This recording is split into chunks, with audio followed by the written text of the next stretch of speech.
అంటే తాబేలు నిజానికి ప్రతి ఇంటిలో ఉండాలి. మనకి ఇప్పటికీ దేవాలయాల్లో తాబేళ్ళు ఉంచుతారు. ప్రతి దేవాలయంలో తాబేలు ఉంటుంది. పూర్వం ప్రతి నూతిలో ఒక తాబేలు నుంచేవారు. ఎందుకు తాబేటి నుంచుతారో తెలుసా? తాబేటి యొక్క దర్శనము మంగళ దర్శనం. తాబేటి వంక చూస్తే మంగళం. అందుకే ఇంట్లో కనీసం తాబేలు బొమ్మ అట్టి ఉంచుకుంటారు. ఉంచుకుని ఒకసారి ప్రయత్నపూర్వకంగా దాని వంక చూస్తారు. ఎందుకు తాబేలు ఇంట్లో ఉంచుకోవాలి అంటే దాంట్లో ఒక రహస్యం ఉంది. దీక్ష అని ఒక మాట.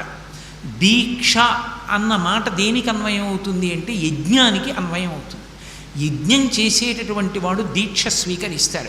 దీక్షా స్వీకారం చేశాడు అంటే ఇంటి లోపలికి మళ్ళీ వెళ్ళరు.